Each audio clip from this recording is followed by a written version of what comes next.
Welcome back to the Deep Dive. Today, we're really diving deep into something that shapes, well, so much of the stability or instability across North and Central America. We're talking about the evolution of Mexican transnational criminal organizations, TCOs, and frankly, the failure of what's often called the war against drug trafficking. Exactly. And the sources we're drawing on, they come from some pretty extensive geopolitical economic analysis. Yeah. They really push us past that simple image of, just drug runners. We're looking at organizations that have fundamentally changed. One paper calls them entities rooted in poverty and weak institutions that somehow became these powerful, globalized, illegal companies. Illegal companies that actually challenge the state itself. That's the core of it. They challenge the state's very definition, its monopoly on power. And the stakes here, for you listening, they're incredibly high. This isn't just about localized crime waves. Our material lays out this threshold, right? When crime gets past a certain point, it stops being just a police problem. It becomes a clear risk to national security. And then it morphs into a public health crisis. The experts we're reading use this chilling phrase. They call it having pandemic dimensions. Pandemic dimensions. Wow. And when you look at the human cost, that language feels, unfortunately, very accurate. Sadly, yes. We're talking hundreds of thousands dead. Mass displacement of people within their own country. And an economic burden on the region, sometimes hitting double-digit percentages of GDP. It impacts everything: public trust, the government's ability to function, trade. It touches all parts of society. Which brings us right back to that phrase you mentioned, war against drug trafficking.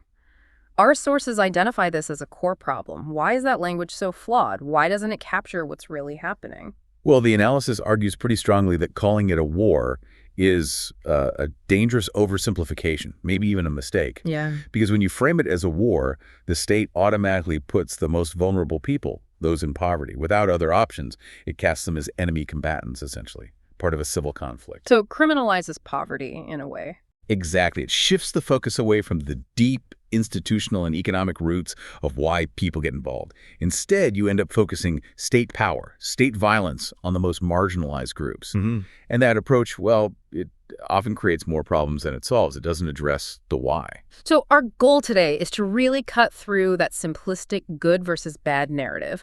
We want you to get a handle on this dense material quickly to see how the economic engine driving these TCOs is tangled up with political weakness, corruption, and complex global logistics. Let's start right there. The cartel as a business, a multi-billion-dollar business model. Right. To really get it, you have to see these TCOs for what they are. Right. Illegal corporations. The scale is just staggering. The minimum estimated annual profit we're seeing, $6 billion. $6 billion. And that's not just petty cash from smuggling runs. That's serious capital. Oh, absolutely. It's like venture capital for illegal activities. It gives them immense power, flexibility. They can use it to co-opt officials, buy high-tech surveillance gear, communications tech, weapons, and penetrate legitimate markets all over the world, launder the money. And to generate that kind of cash, you need people. A lot of people. Our data from late 2022 estimated something like 175,000 people directly involved with TCOs in Mexico. Just pause on that number for a second. 175,000 people.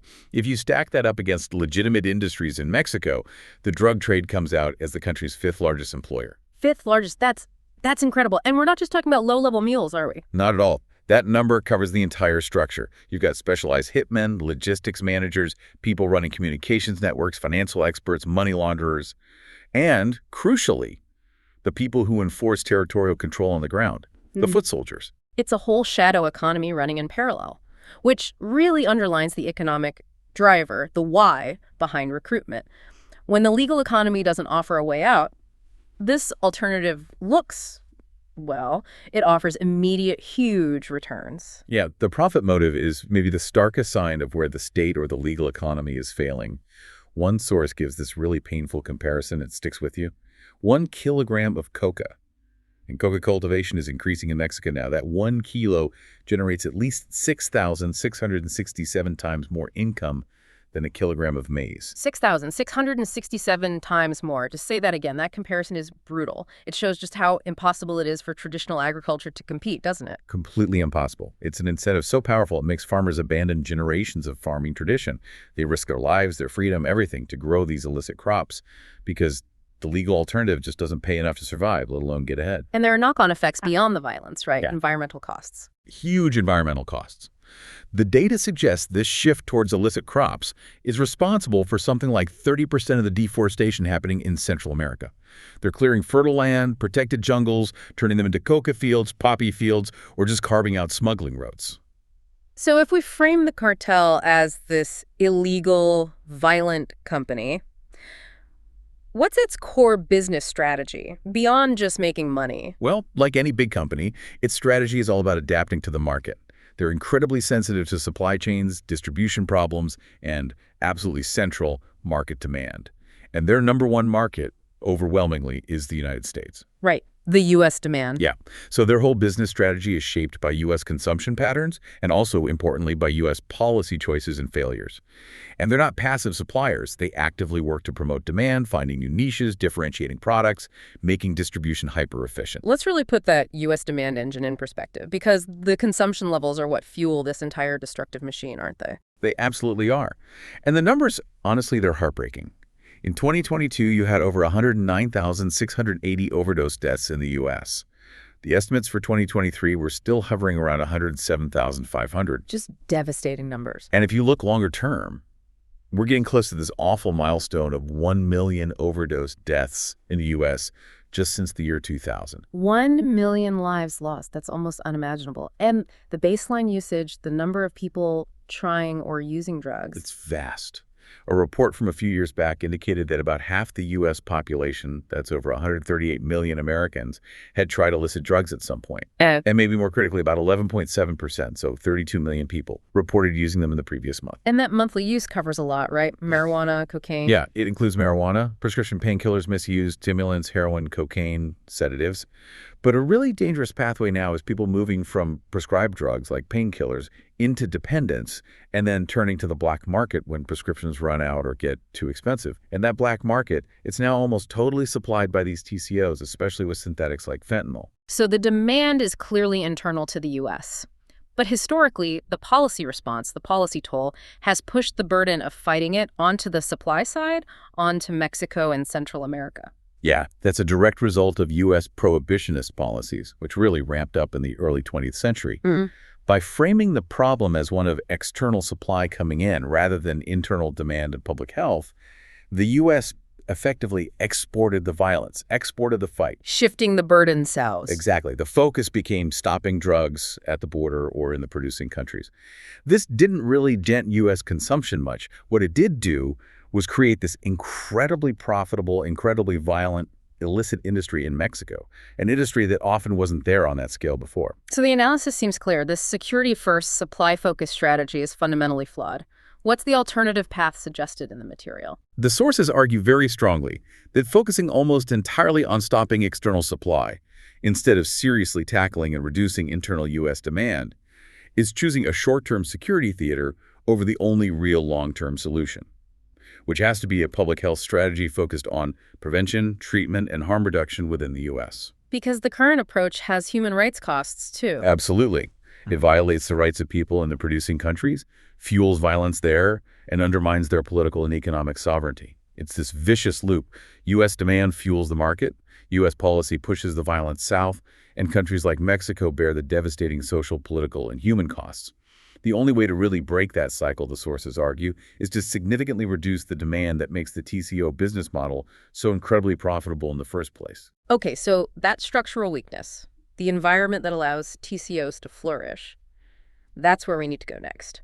The crisis of state legitimacy. Yeah, this goes way beyond just policing, doesn't it? It touches on the very idea of sovereignty. Organized crime on this scale isn't just crime. It's a political force competing directly with the state, challenging its power, its duty to protect citizens. Precisely. You really have to bring in that classic political science idea here, the Weberian definition of the state. Max Weber defined the state by its monopoly on the legitimate use of violence. That's fundamental. When TCOs operate with their own armies, enforce their own rules with brutality, use violence as their main tool, they are literally seizing a core function of the state. Let's unpack that a bit. What does it mean practically on the ground when a TCO challenges that monopoly of violence? Well, it means they set up an alternative system of order, right? Yeah. But it's an order enforced through extreme violence, through fear. In areas they control, the TCO is the law. They settle disputes their way. They demand protection money, essentially, their own form of taxes. When the actual state either can't stop this or, worse, tolerates it or is complicit, people see that the state's power is eroding. And that just eats away at its legitimacy. It fuels this vicious circle. Tell us more about that vicious circle. How does state weakness actually create the conditions for these illegal economies? Weak states, fragile institutions, they're the perfect breeding ground. Organized crime operates almost like a parasite. It finds the weak spots in the government system, embeds itself, exploits the gaps, especially in remote areas, marginalized communities where the state's presence is thin anyway, and it's symbiotic in a terrible way. Poverty creates the recruits. The illegal economy thrives where legal jobs don't exist. The result is the state gets weaker and weaker, less able to provide security or development, which just makes the illegal economy more attractive. The cycle deepens. And the thing connecting it all, the bridge between politics and crime, is corruption. Our sources call it institutional rust. That's such a powerful image, isn't it? Because rust doesn't just sit on the surface. It weakens the whole structure from the inside out. Corruption lets organized crime bypass laws, avoid prosecution, basically hang on to the structures of the state, as one source puts it. It buys impunity. And you get this terrible paradox where, say, the military might be fighting the TCOs in one region, while corrupt police or judges are helping them in another. Exactly. The state is simultaneously attacking and enabling organized crime because parts of the state are captured by it. How deep does this rot go? Is it just low-level officials? Oh, no, it goes deep. High enough that institutional trust just collapses. The analysis makes this point. Trying to prosecute criminals is almost pointless if you don't also dismantle the corrupt institutional structures that protect them, the foundations themselves.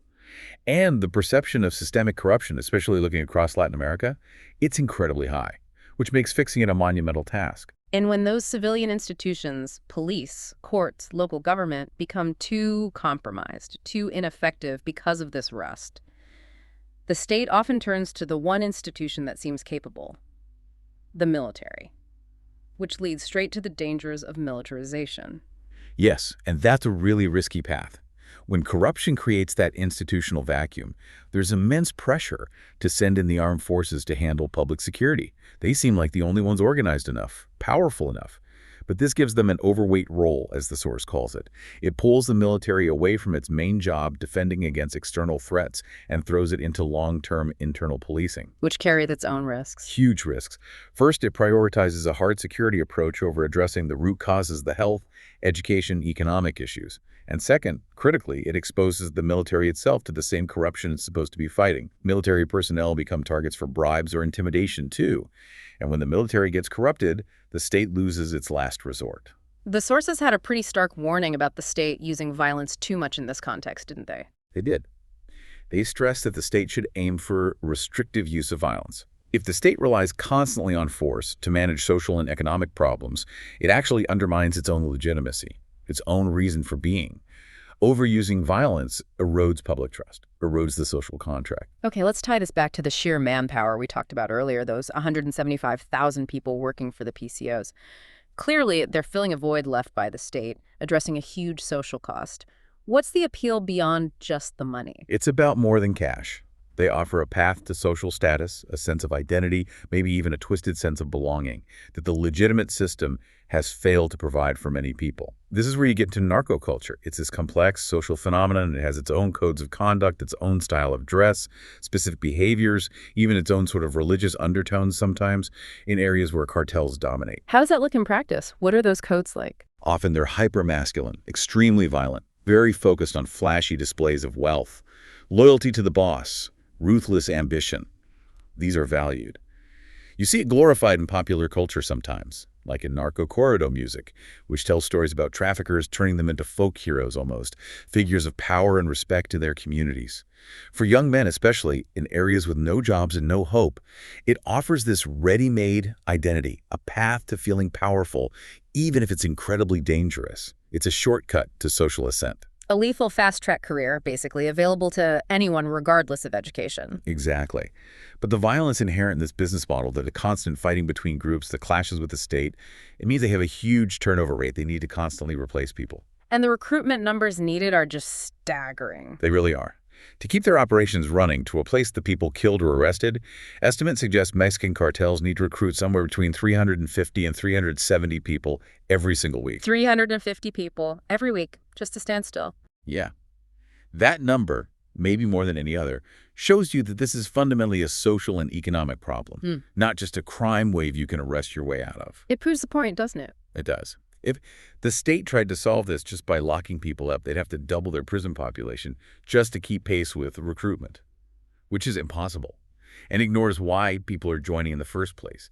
You can't really degrade these TCOs long-term until you address the exclusion, the poverty, the lack of opportunity that creates this constant, desperate supply of new recruits. Okay, so let's trace the path. How did we get from, say, early 20th century smuggling to this current landscape of massive, powerful TCOs? It wasn't overnight. No, definitely not. It's a history of escalations, reactions, and market shifts. You had prohibitionist policies in Mexico after the revolution in the 1920s. Then a big boost during World War II. The U.S. needed morphine, so Mexican opium production surged. But a real turning point, the one that set the stage for today, was probably 1969. Nixon's war on drugs. That's when the U.S. really started pushing the enforcement burden south. And international drug routes were shifting around that time too, right? Absolutely. The U.S. cracked down hard on other routes, like the famous French connection for heroin coming through Turkey and France. That pushed demand towards Mexican suppliers for heroin and marijuana. Then later, U.S. pressure shut down the main cocaine routes through the Caribbean. Suddenly, Mexico wasn't just a producer. It became the essential highway for South American cocaine heading north. And that allowed Mexican traffickers to gain immense power and wealth. And this gradual growth in power allowed them to penetrate state institutions, leading to what the sources call institutional penetration and capture. Yeah, in the early days, it was more about parasitizing local and state systems, making deals, paying off officials to look the other way, keeping the violence relatively contained away from the general public. But as the TCOs got richer and stronger, the corruption went deeper. It became more systematic. Officials faced that stark choice: plata o plomo, silver or lead. Take the bribe or take a bullet. The infamous silver or lead approach. Exactly. And in some areas, this went beyond just bribery. It reached a point analysts call partial state capture. What did that look like? What does partial state capture mean on the ground? It meant that in regions where the official state was weak or absent, the major cartels effectively became the state. They were the real authority. They might control who got permits, who got police protection, or who didn't. They might even run local utilities or resolve local disputes. They carved out zones where they operated with total impunity, making the actual state seem irrelevant, or worse, like an accomplice. But there's a paradox here, isn't there? Because while the TCOs were consolidating this power locally, the central Mexican state itself was trying to get stronger, starting around the 1980s. Yes, exactly. The federal government, particularly as Mexico modernized and democratized, couldn't tolerate this kind of de facto power sharing at the highest levels anymore. This level of open capture became unacceptable. So that led to more direct confrontation. The federal government started pushing back, trying to reassert control. This often forced the cartels to focus their capture efforts more intensely on local and state governments rather than the federal level. And the main tactic the government used in this fight was the kingpin strategy. Right, going after the leaders, capturing or killing the top bosses. Which sounds logical, right? Yeah. Cut off the head of the snake. Yeah. But it backfired massively. This is what analysts call the kingpin paradox. Trying to dismantle these big organizations by taking out the leaders actually led to more violence, not less. How did that happen? Why did it backfire? Because the big, relatively stable, somewhat centralized cartels, like the original Sinaloa or Gulf cartels, they didn't just disappear when the leader was gone. They shattered. They fragmented into multiple competing factions, fighting each other for control of the dead boss's territory and routes. And worse, it spawned hundreds of smaller, often more ruthless, less predictable splinter groups. Hundreds. Is there an estimate of how many groups emerged? Yeah, one analysis estimated that between 2009 and late 2020, there were at least 543 distinct armed groups operating in Mexico. And these smaller groups are often involved in a wider range of crimes: extortion, kidnapping, fuel theft, not just drugs. They're hyper-violent, fighting over local turf. So the kingpin strategy, instead of weakening organized crime, actually made the security situation more chaotic, more widespread, and much harder to contain. Which brings us closer to the current situation, this era sometimes called the new bipolarity, dominated by the intense rivalry between the two biggest players left standing, Sinaloa and CJNG. That's largely the dynamic now, yes. Yeah. You have the Sinaloa Cartel, SC, the older, established power, huge international reach, historically deep roots, probably more institutional connections. But especially since El Chapo Guzman was captured and extradited, Sinaloa itself is fractured. There are at least 4 major factions fighting for control, led by figures like El Mayo Zambada, El Chapo's brother El Guano, and his sons Los Chapitos. That internal fighting within Sinaloa is a major source of violence. And then you have their main rival, the Cartel Jalisco Nueva Generación, CJNG, known for being incredibly aggressive. Aggressive is an understatement. CJNG is ruthlessly expansionist. They've grown incredibly fast, largely through extreme violence and intimidation. They're considered probably the best armed criminal group in Mexico. They're known for these audacious attacks. Remember, they shot down an Army helicopter back in 2015? I do remember that. That felt like a real escalation. It was unprecedented. And they've done other high-profile hits, like the attempted assassination of Mexico City's police chief right in the capital in 2020.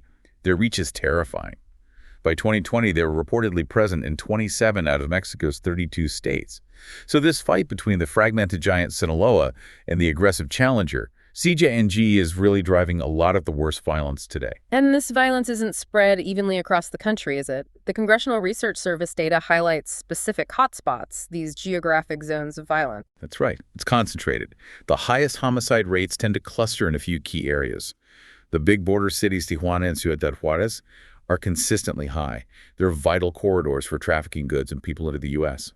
Then internally, you have the Tierra Caliente region that includes states like Michoacán, Guerrero, parts of Jalisco, Colima, Guanajuato, Zacatecas.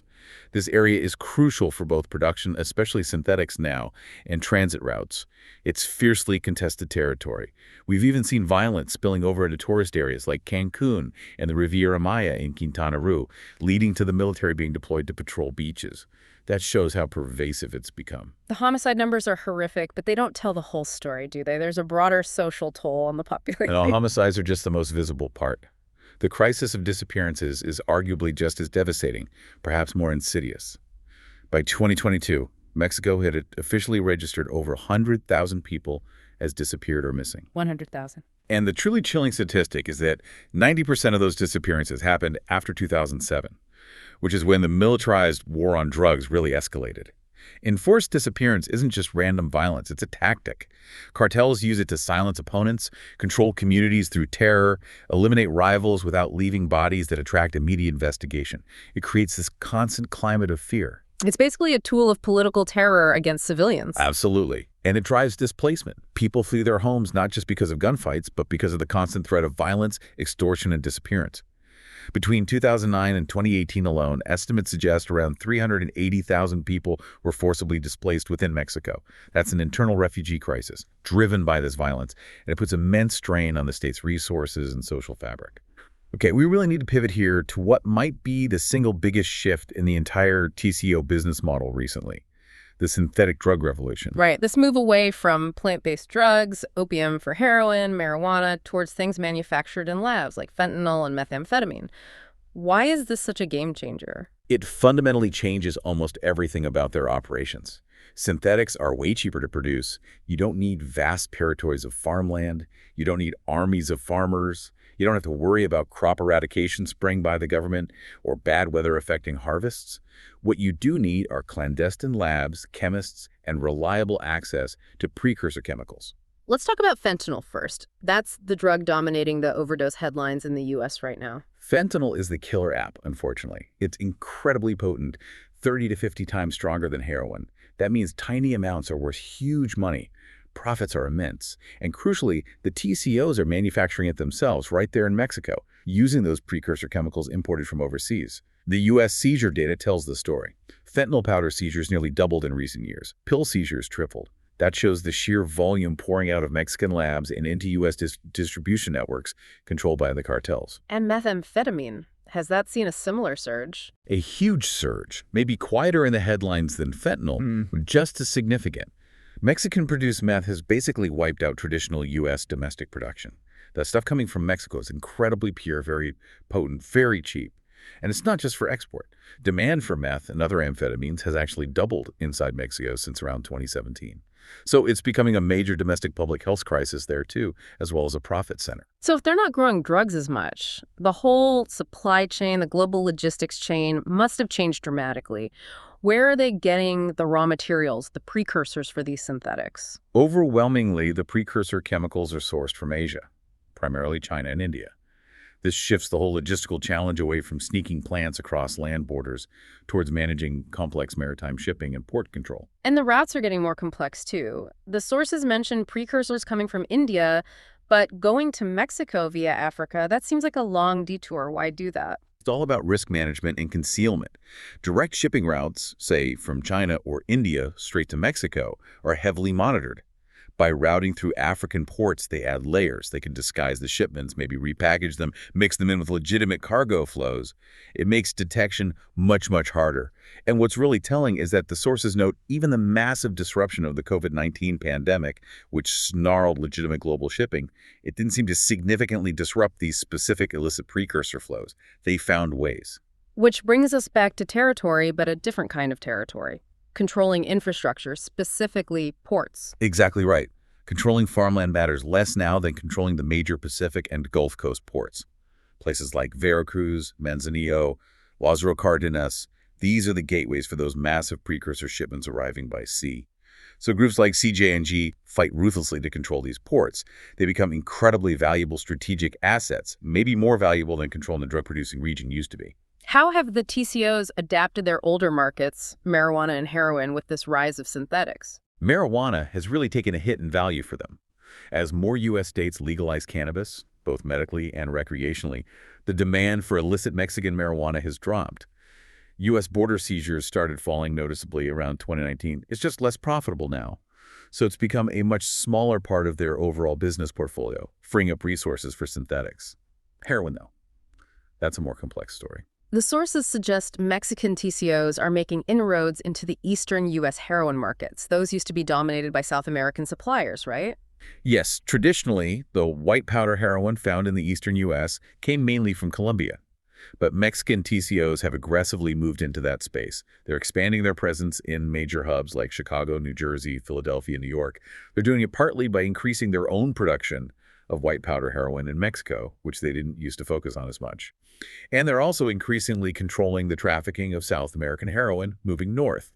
They're basically taking over the wholesale distribution network end-to-end, making themselves the indispensable suppliers, regardless of the heroin's origin. So they're adaptable, ruthless businessmen. But they're also using technology, aren't they? This isn't just brute force. Let's talk about their technology and finance operations. Oh, absolutely. They are far from low-tech operations. They leverage sophisticated tools. The dark web is a major one. They use it not just for secure communication, but for direct sales. Estimates put annual dark web drug sales at around $315 million by 2020. And that figure had quadrupled just between 2011 and 2017. They run sophisticated online storefronts, offer customer service, use advanced marketing, ensure fast, discreet shipping, often using postal services. And moving the money. That much cash must be hard to hide. Increasingly, they're using cryptocurrencies. Bitcoin, others. Allows for rapid cross-border transfers that are harder to trace than traditional banking. But crucially, for large-scale money laundering, they rely heavily on established international networks. The sources highlight predominantly Chinese networks as being key partners. These networks specialize in moving vast sums, blurring the lines between legal and illegal trade, sourcing precursors, and ultimately washing the drug profits so they can be injected back into the legitimate global economy. So if we zoom out even further, we're not just looking at Mexican gangs. We're seeing TCOs operating with a true corporate global model. That's the right way to think about it. Their power is increasingly corporate and strategic, rather than just based on controlling territory, although they absolutely use violence to secure key infrastructure like ports. They're globally connected. They form alliances with other major crime groups, Chinese triads, the Italian and Ndrangheta mafia, others, and they operate transnationally, diversifying their operations to wherever offers the best advantage, maybe weak law enforcement, easy access to banking secrecy, corruptible officials, key transit routes. They exploit global systems. And there's this fascinating idea in the sources about the invisible side of this global crime, the narco ghosts. These aren't the gunmen, they're the professionals. Exactly. The narco ghosts are the white-collar enablers. They're essential infrastructure for global organized crime. We're talking about a whole network of lawyers, accountants, bankers, intermediaries, administrators, and others, as one source lists them. These people prioritize anonymity. They use shell corporations, complex financial structures, subcontracting anything to insulate the actual crime bosses from the dirty work of moving money. Their job is to take the billions in illicit cash and seamlessly inject it into legal capital markets. buying real estate, investing in legitimate businesses, basically cleaning the money and turning it into durable, legitimate-seeming wealth and influence. So high-level corruption isn't just about a politician taking a bribe. It's this entire professional service industry dedicated to making crime invisible. Precisely. This sophisticated professional corruption is the mechanism that connects the illegal drug economy to the legal global financial system. It's the engine that allows dirty money to be laundered, reinvested, and used to further corrupt institutions, politicians, businesses all around the world. And the sheer scale of the shadow economy is mind-blowing. It rivals the GDP of entire countries. It's enormous. One estimate back in 2012 put the annual value of just this illicit financial flow management at $870 billion. That was about 1.5% of the entire global GDP back then. More recent figures suggest total global illicit money flows might be around 1.37 trillion euros. When you grasp that scale, you realize Mexican TCOs aren't just Mexico's problem. Their financial operations are a systemic threat to the integrity of the entire global financial system. Now, let's look at how this violence and instability spreads regionally. The sources talk about the cockroach effect. You stamp on it here, it scurries over there. That's exactly what happens with transnational crime.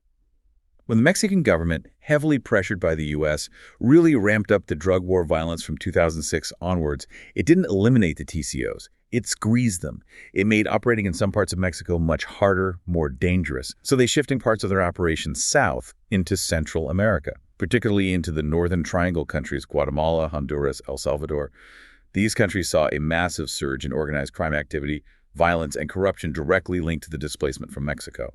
They became new logistics hubs, sometimes temporary production zones. And we're even seeing a kind of Mexicanization of violence in Colombia now, even though Colombia used to be the main source country itself. That's a really significant development, especially since the 2016 peace accord in Colombia, which disrupted some traditional dynamics. Mexican cartels, needing to secure their cocaine supply chains directly, have increasingly set up shop right on Colombia's Pacific coast. They're not just buying from Colombian groups anymore. They are actively financing local Colombian armed factions, organizing their own smuggling infrastructure within Colombia, basically guaranteeing the flow north under their direct control. They act more like financiers and high-level coordinators now in Colombia, but their presence fuels local violence and weakens the Colombian state. Even if their goal isn't to destroy the state entirely, they need some level of order to do business. And the cost of the spillover, this contagion for those Central American countries, is devastating. Utterly catastrophic. The IMS estimated in 2020 that violence, much of it linked to organized crime, was costing the Northern Triangle countries something like 16% of their combined GDP. 16%. Think about what that means.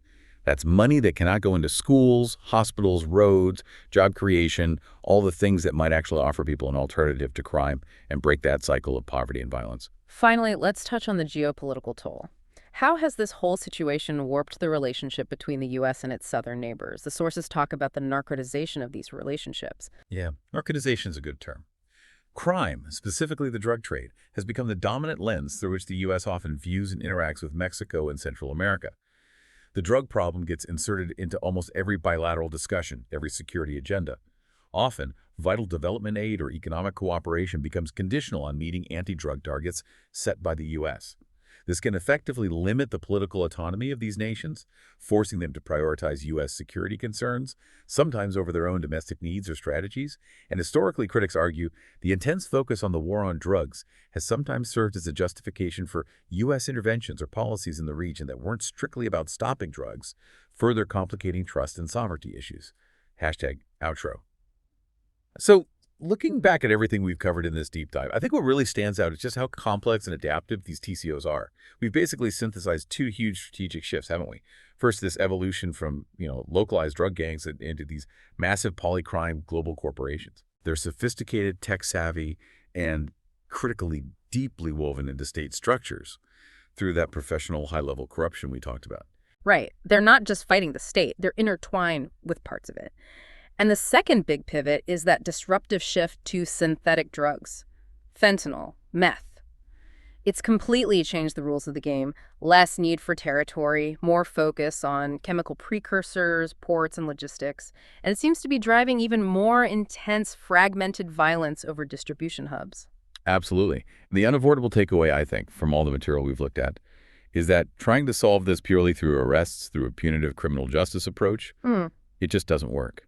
That strategy has been tried for decades, very aggressively at times, and the problem has arguably gotten worse, more complex. So the solutions have to be broader, more holistic, and definitely long-term. They have to be. It requires a mix, yes, smart security and law enforcement, but also a massive emphasis on public health, both treatment and prevention, especially in the U.S., to reduce demand. And fundamentally, it needs sustained investment in education, job creation, and seriously tackling the deep-rooted inequality and social exclusion in Mexico and Central America. That's what creates the pool of recruits for these organizations, that 175,000-strong workforce. Which brings us right back to where we started in a way, state legitimacy and how the state uses violence. Exactly. The state has to be incredibly careful, relying constantly on military force, framing the problem as a war against its own citizens, especially the poorest. That's corrosive. It risks, as one source warns, the eventual fracture of the pact between the state and society. The permanent use of violence just undermines the state's moral authority, its very reason for existence. Ultimately, the key to genuinely overcoming organized crime in Mexico isn't just about fighting the cartels, it's about the development of the Mexican state itself. Building its capacity, its legitimacy, its ability to provide security and opportunity everywhere for everyone. Precisely. Strengthening institutions, fighting corruption from within, ensuring the state can actually govern its entire territory effectively and fairly. That's the long, hard road. That state development, rebuilding that social contract, that really is the core challenge for the future, isn't it? And it's something that demands our continued critical attention. Thank you for joining us for this deep dive into the incredibly complex and evolving world of global criminal corporations.